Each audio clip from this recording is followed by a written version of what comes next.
Yes. Ulang ya.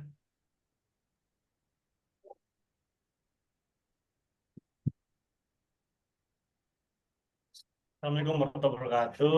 Perkenalkan kami dari kelompok 2 akan menjelaskan tugas EAS kami yang berjudul Komisi Nasional HAM. Yang pertama kami akan memperkenalkan terlebih dahulu. Yang pertama ada Mas Rangga, silakan Mas. Perkenalkan, saya Rangga Setia Permadi, NIM 13121002300.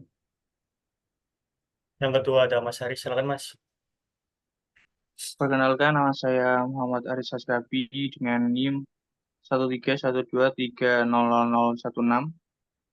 Yang ketiga ada saya, M. Rizky Andrian dengan NIM 13123056. Yang ketiga ada Kak Dinda, silakan Kak. Selanjutnya, saya perkenalkan nama saya Dinda Zawartati, NIM 13122000156.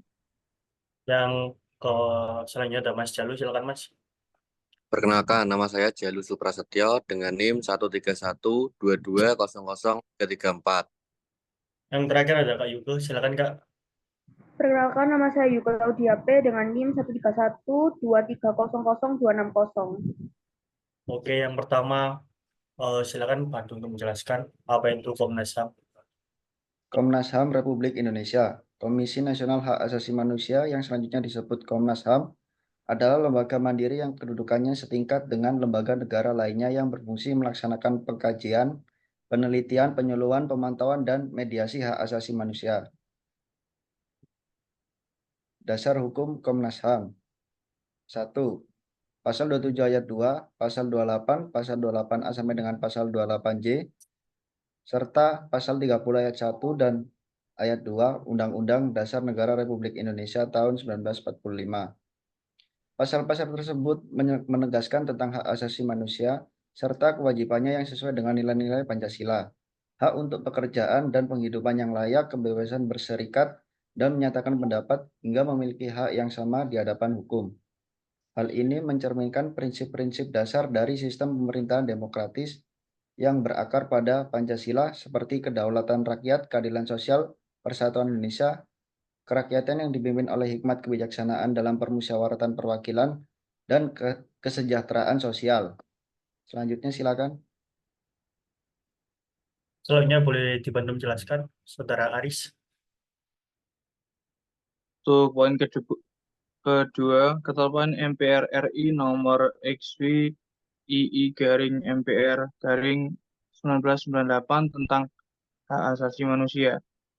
TAP MPR ini menugaskan kepada lembaga-lembaga tinggi negara dan seluruh aparatur pemerintah untuk menghormati, menegakkan, dan menyebarluaskan pemahaman mengenai hak asasi manusia kepada seluruh masyarakat, serta segera meratifikasi berbagai instrumen perserikatan bangsa-bangsa tentang hak asasi manusia sepanjang tidak bertentangan dengan Pancasila dan Undang-Undang Dasar 1945.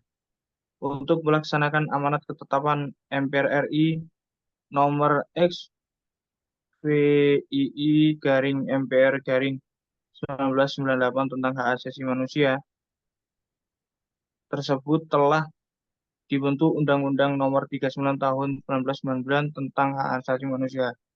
Pembentukan undang-undang tersebut merupakan perwujudan tanggung jawab bangsa Indonesia sebagai anggota Perserikatan Bangsa-Bangsa. Yang ketiga ada pasal 25, pasal 37 ayat 1, pasal 79 ayat 3, pasal 80 ayat 2, pasal 81 ayat 5, pasal 86, pasal 88, pasal 91 ayat 2, pasal 99, dan pasal 104 ayat 2. Undang-Undang Nomor 39 Tahun 1999 tentang Hak Asasi Manusia. Pasal 25 menegaskan pentingnya kebebasan berekspresi dalam berkumpul sebagai elemen vital dari hak asasi manusia. Pasal 37 ayat 1 menggarisbawahi pelindungan hak asasi, memiliki dan keadilan dalam perlakuan negara terhadap hak-hak warga negara. Selanjutnya, pasal-pasal ini menjadi dasar hukum Komnas HAM karena menetapkan landasan yang diperlukan untuk melindungi dan memajukan hak asasi manusia di Indonesia. kebebasan berekspresi, perlindungan hak, dan prosedur yang adil untuk pencabutan hak milik adalah elemen-elemen kunci dari hak asasi manusia yang diakui secara internasional. Selanjutnya nomor 4 boleh dibantu menjelaskan, Kak Dinda. Nomor 4, Undang-Undang Nomor 26 Tahun 2000 tentang Pengadilan Hak Asasi Manusia. Dasar hukum ini dibentuk untuk memberikan landasan hukum yang kokoh dalam menyelesaikan pelanggaran hak asasi manusia yang berat, terutama kejahatan genosida dan kejahatan terhadap kemanusiaan. Undang-undang ini memberikan tugas dan wewenang kepada Pengadilan HAM untuk memberikan serta memutus perkara pelanggaran HAM berat, baik yang terjadi di dalam wilayah Indonesia maupun yang dilakukan oleh warga negara Indonesia di luar negeri. Selanjutnya, Nomor 5 dibantu menjelaskan, Mas Jalu. 5. Keputusan Presiden nomor 48 tahun 2001 tentang Sekretariat Jenderal Komnas HAM. Keputusan Presiden ini menjadi dasar hukum yang penting bagi Komnas HAM dalam menetapkan kerangka operasional yang jelas untuk Sekretariat Jenderal Komnas HAM dengan menjalankan tugas, fungsi, struktur organisasi, dan mekanisme kerja. Keputusan ini memastikan bahwa Komnas HAM memiliki dukungan administratif dan teknis yang diperlukan untuk menjalankannya mandatnya secara efektif.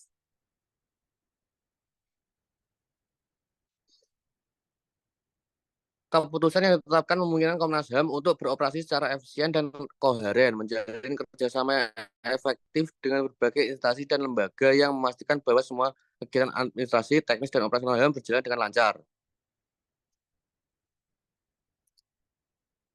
Sudah, Mas.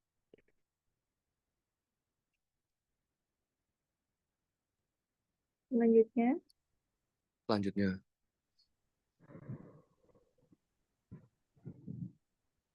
Pembiayaan melalui APBN juga. Bentar. Selanjutnya bisa diteruskan dengan tanggapan mengenai Komnas HAM. Tanggapan boleh dibantu untuk saudara juga. Tanggapan. Dasar hukum yang membentuk dan mendukung keberadaan Komnas HAM di Indonesia terdiri dari berbagai peraturan dan ketetapan yang menjamin perlindungan dan pemajuan hak asasi manusia. Pasal-pasal dalam Undang-Undang Dasar Negara Republik Indonesia tahun 1945 memberikan landasan konstitusional bagi hak asasi manusia yang mencerminkan nilai-nilai Pancasila dan prinsip-prinsip demokrasi. Ketetapan MPR RI nomor XV11-MPR-1998 menegaskan komitmen negara untuk menghormati dan menegakkan HAM, serta menyebarluaskan pemahaman mengenai HAM kepada masyarakat. Untuk tanggapan boleh dibantu menjelaskan, Mas Rangga. Meskipun dasar hukum Komnas HAM sudah cukup kuat, implementasi di lapangan masih memerlukan pengembangan.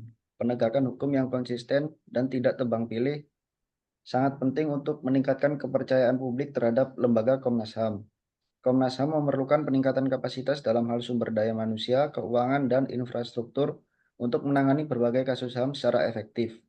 Selain itu, untuk memperkuat kerjasama dengan lembaga penegak hukum lainnya seperti kepolisian dan kejaksaan, serta lembaga legislatif dan eksekutif, agar dapat memastikan penanganan pelanggaran HAM dapat dilakukan dengan cepat dan adil, juga menjadi faktor penting yang harus ditingkatkan. Dengan demikian, diharapkan Komnas HAM dapat menjalankan perannya dengan lebih efektif dan memberikan kontribusi yang signifikan dalam melindungi dan menegakkan hak asasi manusia di Indonesia. Oke, sekian. Terima kasih dari kelompok kami, kelompok 2, atas presentasi hari ini. Saya tutup. Assalamualaikum warahmatullahi wabarakatuh. Selamat malam.